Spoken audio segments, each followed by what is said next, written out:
오늘은 초막 속에서 기억하는 감사라는 제목으로 우리 레위기 23장 39절로 44절의 말씀을 함께 나누기 원합니다. 하나님, 오늘 추수감사절 주일을 맞이하게 인도하여 주셨습니다. 한 해 동안 베풀어 주신 그 은혜 감사합니다. 오늘도 이 말씀을 우리의 마음판에 새기게 인도하여 주시고 우리의 마음속 깊은 곳에서부터 하나님께 진심으로 감사하며 살아가는 우리 사람들 될 수 있도록 인도하여 주시옵소서. 부족한 영혼 감춰 주시고 하나님 영광만이 드러나게 인도하여 주시옵소서. 예수님의 이름으로 기도합니다. 아멘. 할렐루야. 자, 아까도 인사했지만 우리 한 번 더 인사합시다. 해피 땡스기빙 인사합시다. 해피 땡스기빙. 네. 오늘도 찬양의 자리, 감사의 자리에 오신 여러분 주님의 이름으로 환영합니다. 잘 오셨습니다. 저는 매해 이맘때가 되면은 지난 1년을 돌아보게 됩니다. 그렇죠? 아마 여러분들도 그렇게 하실 거예요. 하나님께서 우리에게 베풀어 주던 크고 작은 은혜들이 참 많습니다. 올해 역시 이루 말할 수 없는, 헤아릴 수 없는 놀라운 은혜들이 우리의 삶 가운데 있었습니다. 자, 오늘 말씀을 준비하면서 여러분에게 역전의 이야기를 하나 나눠요. 지난 2020년에 일본 도쿄에서 올림픽이 있었습니다. 항상 이 올림픽이라고 하는 이 전 세계적인 운동회가 진행될 때마다 여기는 역전의 이야기들이 빠짐없이 등장을 합니다. 자, 오늘 역전의 이야기는 누구냐? 바로 이 여인이에요. 필리핀 역사상 첫 금메달을 따낸 여자 역도 선수, 히딜린 디아즈. 나이가 30살이에요. 이 여인은 필리핀의 작은 거인이라고 불리는 역도 선수예요. 이 여인의 소식을 잠시 나눠요. 이 역도 선수가 이렇게 역도 경기가 진행되잖아요. 두 번 경기를 해요. 두 번 경기를 해서 합산을 해서 메달을 주는 거예요. 처음에는 인상이라고 하는 조금 다른 자세로 역으로 번쩍 들어 있는 거예요. 이때 이 선수가 97kg을 들어 올렸습니다. 그리고 다른 자세, 용상이라고 하는 자세가 있어요. 용상이라고 하는 이제 2차 시기를 딱 하려고 하는데, 바로 이 디아스 선수 바로 앞에서 한 선수가 126kg을 딱 들어 올린 거예요. 엄청 무거운 거로. 근데 이 디아스 선수가 좀 고민을 했죠. 좋다. 나는 뭐 도전해보겠다. 딱 1kg을 더 했어.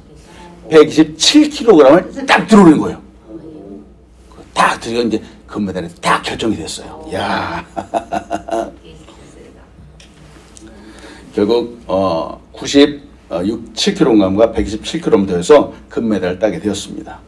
이 필리핀 스포츠 역사가 바뀌는 순간이었어요. 필리핀이 금메달을 딴 것은 이 올림픽이라는 경기에 처음 참가했던 1924년, 그때는 아무 메달도 없었어요. 97년 만에 처음 메달을 딴 거였어요. 지난 2020년도에. 자, 이 디아즈라고 하는 이 선수는 필리핀에서 낙후된 지역으로 꼽히는 남부 잠보잉에서 태어났습니다. 아주 어린 시절부터 하도 가난했기 때문에 물 40리터를 쥐고 수백 미터를 걸어야만 됐습니다. 손 한번 보세요. 6 남매 중에서 5번째로 태어난 디아즈는 가난에서 벗어나고 싶어서 은행원이 되고 싶었어요. 그런데 운동에 소질이 있다는 걸 알면서 역도 선수의 길을 선택을 했습니다. 2016년도에 그렇지 않아도 리우 올림픽에서 은메달 2등을 했어요. 근데 이게 또 잘못돼가지고 당시에 이 대통령한테 블랙리스트라고 한 애매한 걸 받아서 국가적인 지원을 한 푼도 받지 못했어요. 설상가상으로 그 이후로 이제 코로나 때문에 필리핀에 딱 봉쇄령이 떨어지면서 운동장에 가서 연습을 할 수도 없었어요. 그래서 이 여인은 이렇게 연습을 했어요. 집에서 대나무에다가 양쪽에다가 물을 딱 달아놓고 집에서 이렇게 혼자서 열심히 연습을 한 거야. 결국 고진감래라고 2020년도에 딱 금메달을 목에 걸었습니다. 이야, 환호하는 모습이에요. 어렸을 때 그 어려웠던 것들, 운동하면서 고생했던 모든 것들이 금메달을 따는 순간 주마등처럼 지나갔겠죠? 오늘 이 말씀을 드리면서 여러분과 나누고 싶은 첫 번째는 바로 이겁니다. 사람들은 특별한 순간을 마음에 품고 살아간다는 겁니다. 그렇습니다. 사람들은 특별한 순간들을 마음에 품고 살아갑니다. 이 세상을 살아가는 모든 사람들은 특별한 순간들이 있습니다. 여러분에도 있을 거예요. 인생을 보면 기쁜 순간들이 있죠. 또 아울러서 어렵고 힘든 순간들도 있습니다. 앞에서 소개해드린 역도서 디아스의 이야기처럼 우리의 인생에서도 마음속 깊이 간직하고 우리의 생각에도 영원히 기억되는 그런 순간들이 우리 인생 가운데 있습니다. 참 오래된 얘기예요. 여러분 혹시 어린 시절 처음으로 초등학교 가던 그 시절 생각나시는지요? 여기 손수건 이만하게 달고 왔죠? 옛날에는 손수건. 왜 손수건을 달고 왔죠? 코 닦으라고. 맞아. 코 닦으라고. 맞아. 자, 그렇게 초등학교를 이제 다녔어요. 그러다가 이제 곧 졸업할 때도 혹시 기억하세요? 맞아요. 그리고 간절히 갈망하던 사랑하는 사람과 첫 만남, 데이트할 때도 혹시 기억하세요? 막 가슴 떨리는 그런 순간들. 그때 느낌은 어땠는지요? 그 외에도 뭐 오매불망 바라고 소원하는 것들, 이루어지는 순간들 참 있죠. 우리 인생 가운데 아마 영원히 간직되는 그런 순간들일 겁니다. 봅니다. 이런 순간들, 특별한 순간은 누구나 다 있는데 하나님도 이런 순간들을 갖고 계십니다. 하나님도 이런 순간들을 기억하고 계십니다. 주여. 하나님은 이스라엘 백성에게 절기를 지키라 라고 이렇게 말씀을 하십니다. 그것도 대대로 영원히 지키라 라고 합니다. 왜냐? 그 절기가 특별하기 때문에 그렇습니다. 하나님에게도 특별하기 때문에 그렇습니다. 그래서 초막을 세우라. 그리고 그 안에 거하라 라고 이렇게 말씀하시는 거예요. 자, 오늘 본문이에요. 레위기 23장 39절 41절입니다.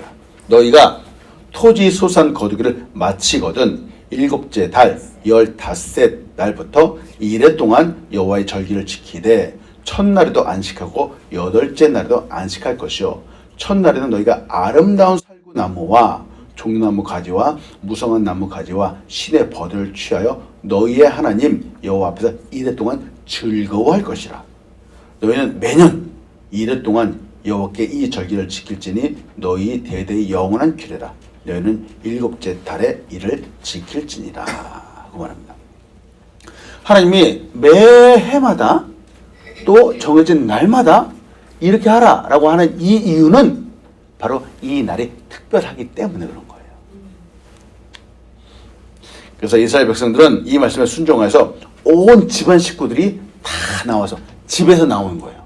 집에서 나와서 광야에서 바로 들판에서 초막을 세우는 겁니다. 그리고 그 안에서 무려 7일 동안을 가족이 지내는 겁니다. 집에 안 들어갑니다. 근데 이때가 언제냐? 토지 소산 거두기를 마친 때입니다. 추수가 끝난 때입니다. 네. 그리고 하는 일은 여호와 앞에서 즐거워하는 것입니다. 감사하는 것이죠. 구체적인 날짜로 본다면은 이렇게 이걸 초막절이라 그러는데 이 초막절과 이 추수감사절은 같은 날이 아닙니다. 이스라엘 절기는 조금 달라요. 좀 달라요. 아마 성경에 있는 이 날을 유대의 날짜로 하나하나 계산한다면 아마 9월과 10월 아마 그 사이쯤 될 것 같아요. 9월까지. 조금 이른 여름, 늦은 여름 같은 경우죠. 근데 지금 우리가 드리는 이 추수감사절은 미국 절기를 따라서 드리는 거예요. 청교도의 역사를 따라서 우리는 추수감사절 그러면 늘 11월 넷째 주 목요일입니다. 늘 11월 넷째 주 목요일이에요. 이게 추수감사절이에요. 그러니까 이스라엘 역사상 이렇게 하나하나 따져보면 이게 맞지 않습니다, 사실은. 근데 이 내용, 정신이 같다는 거예요. 정신은 이 앞에 즐거워 감사하는 것. 또 추수감사절도 하나님께 감사하는 것. 감사의 내용이 같다는 겁니다. 한 해 동안의 수고와 노력에 감사하고 하나님 말씀에 순종한다라는 그 의미 때문에 이 감사절은 과거, 이때서부터는 마찬가지고 지금까지 계속되고 있다라고 볼 수 있습니다. 하나님은 초막에 들어가서 살면서 무엇을 하라고 했는가? 즐거워하라고 하셨습니다. 감사하라고 하셨습니다. 자, 즐거워 감사하는데 구체적으로 무엇을 하는가? 우리는 오늘 그 말씀을 같이 한번 보기 원하는 거예요. 첫 번째, 노예로 해방되었음을 감사하라 라고 하는 겁니다. 노예로 해방된 겁니다. 인생의 어떤 특별한 순간들로 인해서 힘을 얻기도 하고 의미를 갖기도 한다라고 말씀드렸습니다. 이스라엘 민족 참 고난 많은 민족이었습니다. 그들의 역사 가운데 참 빼놓을 수 없는 430년 종살이가 있습니다. 애굽 땅에서 말이죠. 430년 애굽 땅에 종살이를 했는데 이제는 해방되어야죠. 해방되어서 이제는 더 이상 종이 아니라 하나님 백성으로 살아가야 됐습니다. 이게 그들의 역사 가운데 너무나도 중요한 겁니다. 이건 너무나도 비교할 수 없는, 그 무엇과 비교할 수 없는 놀라운 순간들이죠. 레위기 20장 43절이에요. 이는 내가 이스라엘 자손을 애굽 땅에서 인도하여 내던 때에 초막에 거주하게 한 줄을 너희 대대로 알게 함이라. 나는 너희의 하나님 여호와니라 라고 말합니다. 노예로 사는 삶, 이 노예로 사는 삶을 좋아하는 사람은 이 세상 어디에도 없을 겁니다. 매일같이 땀이 범벅이 되도록 일을 해야 되죠. 쇠가 빠지도록 일을 해야 됩니다. 그런데 노예이기 때문에 보상을 받을 수 없습니다. 그렇게 열심히 일하는데 돈을 벌 수 있는 그런 신분이 아니었죠. 말 그대로 착취당하는 사람이 바로 노예들이에요. 착취. 과거에 이스라엘 백성들은 애굽에서 노예로 살았습니다. 그 기간이 무려 430년이나 되었습니다. 이렇게 삶도 힘든데 출애굽하기 직전에는 더 큰 핍박도 있었습니다. 인종적, 경제적, 그리고 종교적인 핍박들이 그들의 삶 가운데 엄청났습니다. 출애굽기 1장 16절이에요. 이르되 너희는 히브리 여인을 위하여 해산을 도울 때에 그 자기를 살펴서 아들이거든 그를 죽이고 딸이거든 살려두라. 이게 애굽 정부로부터 내려온 명령이었어요. 산파들에게 내려온 명령이었어요. 인종적 이게 하나의 부당한 대우였죠. 보세요. 이런 부당한 대우를 받는데 문제는 이들이 항변도 제대로 할 수 없다라고 하는 겁니다. 왜? 노예이기 때문에. 힘없는 사람들은 이렇게 인종차별 정책에 대해서 늘 희생양이 될 수밖에 없는 겁니다. 그리고도 흙 이기기를 밤낮으로 해야 됐죠. 벽돌 굽기, 끊임없는 농사 등 이들의 고된 삶에 끝이 없었습니다. 그런데 보상도 없었습니다. 그리고 결정적인 것은 이들에게 하나님을 섬길 수 있는 기회가 점점 줄어들었다라고 하는 겁니다. 하나님을 섬겨야 되는데 그 기회조차도 없었죠. 자, 이 이스라엘 민족을 보면서 저는 우리 한국 민족도 생각을 하게 되었어요. 한국 민족도 과거에 어땠는지요? 저야 이제 역사책을 통해서 보았지만 과거 일제, 이웃나라에 있던 일제가 한국을 식민지로 삼았었습니다. 그 기간이 38년이었습니다. 그 기간 때 우리 조상들은 엄청난 고난, 고통을 당해야만 됐습니다. 그때의 민족이 받은 상처가 너무 컸기 때문에 해방된 이후로 수십 년이 지났는데도 여전히 그들에게 잘못을 촉구하고 있습니다. 근데 일본은 회개합니까? 안 합니까? 안 합니다. 안 합니다. 이게 역사적인 사실이에요. 보십시오. 이런 어려움들 누구나 벗어나기 원합니다. 그런데 이렇게 벗어나기를 가장 원했던 분은 바로 하나님이세요. 우리 사람들도 벗어나기 원했지만 가장 벗어나기 원했던 분은 바로 하나님이세요. 하나님은 이스라엘 사람들이 430년 동안 계속되었던 이 종살이, 노예의 삶, 고난의 삶, 억압받은 삶에서 놓여서 자유로운 사람이 되길 원하셨습니다. 해방되길 원하셨죠. 때문에 모세를 부르셨죠. 그리고 출애굽이라는 큰 사명을 감당하게 하셨습니다. 레위기 26장 13절 나는 너희를 애굽 땅에서 인도하여 내어 그들에게 종된 것을 면하게 한 너희의 하나님 여호와이다. 내가 너희의 멍에 빗장을 부수고 너희를 바로 서서 걷게 하였느니라. 네, 아멘. 자, 여기서 사람들이 감사한다라고 하는 의미는 추수감사할 때 추수해서 먹을 풍성해서 배부르게 먹어서 감사해, 그게 아니라 첫 번째가 바로 이거예요. 종으로부터 해방되었다라고 하는 거예요. 이게 우리 감사의 의미의 첫 번째가 되어야 되는 겁니다. 하나님의 초막을 세우라고 하신 그 첫 번째 이유가 바로 이거입니다. 우리도 감사하죠. 사실 추수 때만 되면 늘 매일같이 우리를 구원하여 주신 하나님께 감사를 올려드립니다. 예수 그리스도 독생자 예수 그리스도를 이 땅에 보내시지 않으셨다면 우리는 지금까지도 여전히 죄의 종으로 살아가게 될 것입니다. 열심을 내서 쇠가 빠지게 일을 했는데 그 결국은 지옥으로 가는 겁니다. 죄의 종으로 살아가는 겁니다. 때문에 여러분께 도전하는 겁니다. 감사의 계절에 우리가 가장 먼저 다시 우리의 마음속에 새겨야 되는 부분은 바로 구원에 대한 감사라고 하는 겁니다. 구원에 대한 감사가 우리의 마음속에 가장 먼저 있기를 소원합니다. 아멘.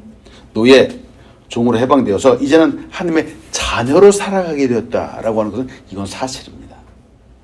오늘도 우리 해방하시고 자녀 삼아주신 하나님께 감사하는 우리가 되기를 축원합니다. 아멘. 해방하였다. 종으로부터 놓였다라는 것이 첫 번째 이유였고, 그럼 두 번째 감사해야 되는 것은 무엇이냐?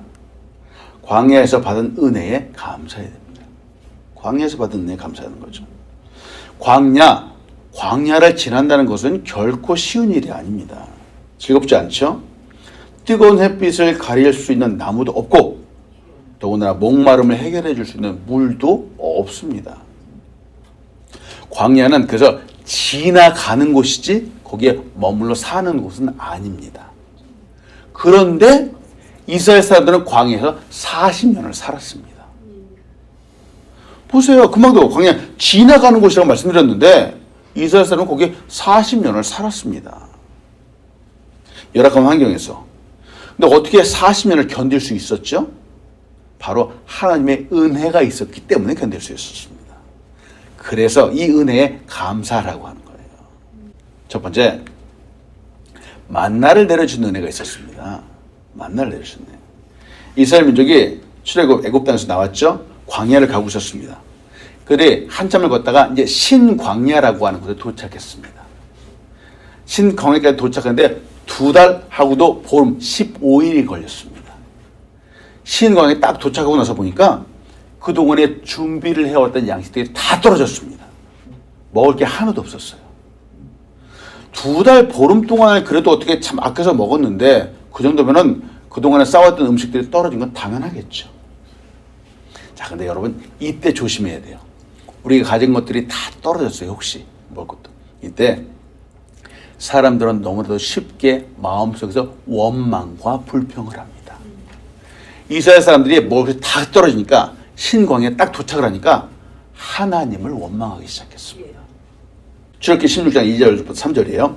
이스라엘 자손 온 회중이 그 광야에서 모세와 아론을 원망하여 이스라엘 자손이 그들에게 이르되 우리가 애굽 땅에서 고기 가마 곁에 앉아 있던 때와 떡을 배불리 먹던 때에 여호와의 손에 죽었더라면 좋았을 것을 너희가 이 광야로 우리를 인도하여 내어 이 온 회중이 줄여 죽게 한도다. 원망하고 있어. 배고프다. 이제 죽게 생겼다. 왜 우리를 불러냈냐? 이렇게 하는 거예요 지금. 자, 다시 말씀드려요. 우리가 갖고 있는 것들이 혹시 떨어지는 경우들도 있어요. 이때 우리 마음속에 믿지 않는 사람들은 아유 내 팔자야 그러면서 쓴소리를 막 하지 않습니까? 우리도 그럴 수 있습니다. 그래서 어려운 때에 원망과 불평하는 것이 아니에요. 사실 우리가 이 땅에서 살아갈 때 이 땅에서의 삶은 만족함이 없습니다. 우리가 원하는 무엇인가 한 가지가 해결되면은 반대로 반드시 부족한 것이 또 생기게 마련입니다. 보세요. 이들이 종되었던 신분에서 벗어났습니다. 노예에서 해방되었죠. 해방되었는데 잠시 후면 가나안 땅에 들어갈 것인데 이 가나안 땅에 들어가기 전에 이 과정을 불평불만하는 겁니다. 힘들었던 거죠. 이들은 참지 못했죠. 우리의 삶에도 불편한 부분들이 꽤 있을 겁니다. 몸이 아프기도 하고 경제적으로 어렵기도 하고 사람들의 관계가 힘들기도 할 겁니다. 그러나 우리의 입에는 원망과 불평이 결코 나오지 않는 믿음의 사람이 되길 축원합니다. 아멘. 바로 이거예요. 하나님은 이들을 불쌍히 여겨주셨습니다. 그래서 만나를 내려주셨어요. 만나. 출애굽기 16장 14절 15절이에요. 그 이슬이 마른 후에 광야 지면에 작고 동그란 소리같이 가는 것이 있는지라. 이스라엘 자손이 보고 그것이 무엇인지 알지 못하여 서로 이르되 이것이 무엇이냐 하니 모세가 그들에게 이르되 이는 여호와께서 너에게 주어 먹게 하신 양식이라. 만나, 우리 만나라고 알고 있죠? 만나라고 하는 그 만나의 그 이름의 뜻은 이게 뭐야? 이 뜻이에요. 만나가 원래 이름이 없어요. 만나의 그 원래 히브리 뜻은 이게 뭐야? 그게 만나예요. 하늘로부터 하나님이 주셨는데 이름이 없습니다. 그 사람들이 이게 뭐야? 만나? 그래서 만나라고 했어요. 이 광야잖아요. 광야이기 때문에 농사를 지을 수 없습니다. 뭐 쉽게 구할 수 없었죠. 만나는 하늘에서 내려왔습니다. 하나님이 주셨어요. 은혜입니다. 보세요. 하나님이 이 은혜를 주신 것에 감사하라라고 하는 거예요. 자, 하나님이 만나만 주셨는가? 그렇지 않죠? 두 번째로 메추라기도 주셨습니다. 하나님 만나만 주신 것이 아니라 메추라기라고 하는 고기도 주셨어요. 사람들이 만나만 계속 먹다가 불평불만을 또 하는 겁니다. 이젠 고기를 좀 달라라고 하는 겁니다. 애굽에서 먹었던 고기가 그립답니다. 하나님은 이때도 참으셨어요.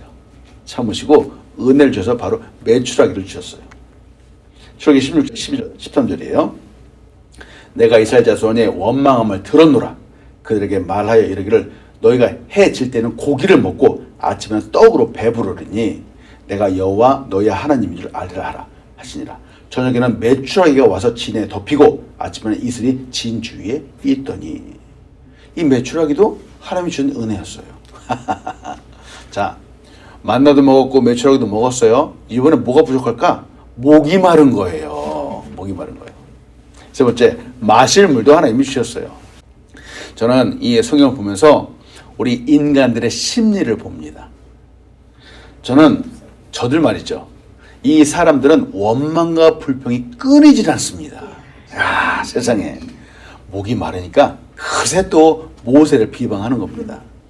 자기가 원하는 걸 달라고 아우성 치는 거죠. 자, 이게 인간의 본질이라는 거예요. 때문에 여러분이 아까도 말씀드렸어요. 이 사람들의 인간의 본질이 이렇기 때문에 나는 다를까? 사실 우리도 똑같아요. 우리도 조금만 불편하잖아요. 그러면 어느새 나의 입에 나도 모르게 원망과 불평이 나올 수 있다라고 하는 겁니다. 그래서 우리는 매일같이 나 자신을 돌아보아야 되는 겁니다. 출애굽기 17장 3절입니다. 거기서 백성의 목이 말라 물을 찾으매 그들이 모세에게 대해 원망하여 이르되 당신이 어찌하여 우리를 애굽에서 인도하여 내어서 우리와 우리 자녀와 우리 가축이 목말라 죽게 하느냐. 아까는 배고파 죽겠다 그랬는데 지금 목말라 죽겠다 그러는 겁니다. 참. 저는 우리 그리스도인들이 이렇게 되지 않기를 소원합니다. 아멘. 물론 우리에게도 이런 건 저런 필요합니다. 없어서는 안 되죠. 당연히 필요합니다. 그런데 우리는 부족할 때 저들처럼 원망과 불평이 아니라 기도하는 사람이 되어야 되는 거예요. 아멘. 바로 이거예요. 자, 이들은 원망했죠. 결국 하나님은 모세에게 명령하셔서 반석에서 물이 나오게 하셨습니다. 출애굽기 17장 6절입니다. 내가 호렙산에 있는 그 반석 위에 거기서 내 앞에 서리니 너는 그 반석을 치라. 그것에서 물이 나오리니 백성이 마시리라. 모세가 이스라엘 장로들의 목전에서 그대로 행하니라. 여러분, 하나님의 공급해 주신 은혜를 늘 생각하는 우리가 되기를 소원합니다. 아멘. 사실 하나님 말이죠. 결국은 주시는 거예요. 결국은 우리가 소원하고 기도하고 바라는 것들 결국은 주십니다. 그런데 사람들이 주시기까지 이 조금을 못 참아서 하는 거예요. 우리는 그렇게 되면 안 되겠습니다. 그래서 감사해야 되죠. 결국은 하나님이 주실 것이라는 걸 믿기 때문에 그런 겁니다. 우리 하나님은 결국은 주시는 하나님이십니다. 자, 네 번째는 하나님이 무엇을 주셨을까? 어떤 은혜를 주셨을까? 낮에는 구름 기둥으로 밤에는 불 기둥으로 인도해 주신 은혜를 주셨습니다. 그렇죠. 지금 이들이 있는 곳은 광야입니다. 광야는 거친 땅입니다. 그늘도 찾을 수 없고요. 금방도 말씀드렸듯이 물도 잘 찾을 수 없습니다. 사실 그 분위기로 보면 사막과 아주 비슷합니다. 낮에는 뜨거운 태양빛이 너무 강해서 가려야만 되고요. 밤에는 너무나도 추워서 옷을 입어야만 됩니다. 네, 이런 그들을 향해서 하나님은 역시나 은혜를 베풀어 주신 겁니다. 출애굽기 13장 21절로 22절이에요. 여호와께서 그들 앞에서 가시며 낮에는 구름 기둥으로 그들의 길을 인도하시고 밤에는 불 기둥을 그들에게 비추사 낮이나 밤이나 진행하게 하시니 낮에는 구름 기둥 밤에는 불 기둥이 백성 앞서 떠나지 아니하니라. 우리의 삶도 보면 매일매일 매순간 하나님의 은혜가 함께 한다는 사실을 여러분 믿으시기 바랍니다. 보세요. 나도 눈에 보이는 않겠지만 어느 한순간에 하나님의 구름 기둥이 우리의 인생 가운데 같이 있는 거예요. 하나님 불 기둥이 우리의 인생 가운데 같이 있는 겁니다. 여러분 영적인 눈으로 항상 바라보면서 감사하는 우리가 되길 소원합니다. 아멘. 다섯 번째, 하나님은 전쟁에서 승리하게 하시는 은혜를 주셨어요. 당시의 전쟁은 너무나도 빈번했었죠. 시시때때로 일어났어요. 근데 우리는 성경을 통해서 보았습니다. 군인 수가 많으면 무조건 이겼는지요? 그렇지 않았습니다. 하나님께서 함께 하시느냐 아니냐에 따라서 그 성패가 좌우됐습니다. 하나님이 함께 하시면 반드시 이깁니다. 출애굽기 17장 13절이에요. 여호수아가 칼날로 아말렉과 그 백성을 쳐서 무찌르니라. 갑자기 광야에 있는데 이 이스라엘 백성들에게 아말렉이라고 하는 군대가 쳐들어왔어요. 이스라엘 백성들은 군사적인 훈련을 한 번도 한 적이 없는 겁니다. 큰일 났습니다. 이때 모세가 아론과 훌을 데리고 산에 올라가서 기도했습니다. 두 손을 번쩍 올리고 기도하니까 바로 이스라엘 군대가 군사훈련을 한 번도 받지 못한 이스라엘 군대가 저 아말렉 병사를 막 이기는 겁니다. 이게 하나님의 방법이에요. 시대가 많이 변했습니다. 우리가 지금 2023년도에 살지만 지금도 세계 곳곳에 전쟁이 있습니다. 그래서 우리는 기도해야 되죠. 지금 세계 곳곳에 하나님의 은혜가 필요합니다. 이때도 하나님이 전쟁에 승리를 주셨다면 지금도 전쟁에 승리를 주실 것을 믿으시기 바랍니다. 아멘. 바로 그거예요. 우리의 삶에는 언제나 하나님의 은혜가 필요하죠. 자, 이렇게 많은 것들을 주셨는데 하나님은 또 주신 것이 있어요. 무엇을 주셨는가? 바로 여섯 번째, 말씀을 주셨습니다. 하나님의 말씀을 주는 은혜가 있죠. 이스라엘 민족은 특권을 받은 민족이죠. 바로 말씀이라고 하는 특권을 받은 민족입니다. 이 말씀을 준행하는 민족으로 부름받았죠. 하나님은 그들에게 10계명을 주셨습니다. 우리는 성경이라고 보지만 사실 이 구약의 말씀을 가만히 보면은 사실은 그들의 생활 규범입니다. 싸우지 말라, 살인하지 말라, 간음하지 말라라고 하는 그 생활 규범이 바로 이 모세오경 속에 들어있습니다. 윤리 도덕의 표준이죠. 바른 삶을 살아가라라고 하는 그런 말씀이죠. 즉 하나하나 따지고 보면 하나님의 백성으로 거룩하게 살아가라라고 하는 그 내용입니다. 가이드죠. 우리도 지금 이 말씀을 받은 겁니다. 봅니다. 돌아보니까 모든 것들이 다 은혜예요. 때문에 모든 것들이 감사해야 되죠. 우리의 삶에도 뭐 먹을 것이며 사는 것이며 힘주는 것이며 여러분 은혜가 아닌 것이 하나도 없습니다. 그렇다면 자 여러분 질문합니다. 우리의 입에는 얼마나 많은 감사가 나오고 있는지요? 혹시 저들처럼 불평하고 원망하지는 않는지요? 때문에 여러분 다시 말씀드린 거예요. 늘 언제나 항상 하나님께 감사하는 우리가 되기를 축원합니다. 아멘. 보십시오. 돌아보면 모든 것들이 은혜예요. 모든 것들이 은혜예요. 자 말씀하십니다. 예수 그리스도의 십자가를 생각하면서 오늘도 감사하는 우리가 되기를 소원합니다. 하나님께서 초막을 세우라고 하신 이유가 바로 여기에 있는 거예요. 광야 그 어려운 길을 갈 때 모든 날들마다 은혜를 베풀어 줬던 하나님의 그 은혜를 생각하라고 하는 겁니다. 가장 먼저는 애굽의 종되었던 데부터 나와서 자유 해방을 주었다는 것을 기억하라고 하는 겁니다. 때문에 초막을 세우라라고 하는 것이 바로 의미가 있는 거죠. 사람들이 이제 초막을 세우는 거예요. 때가 돼서 절기가 돼서 초막을 세워가면서 사람들이 생각했겠죠. 아, 맞아, 그때 그랬어. 그 옛날에 애굽의 종되었던 데부터 해방되었다 그랬어. 아, 그래. 그리고 광야에 가는데 한서 만나가 내렸다 그랬고 메추리가 왔다 그랬어. 불기둥과 구름기둥으로 인도했다 그래서 그걸 갖다 사람들이 초막을 치면서 생각하는 겁니다. 생각하는 겁니다.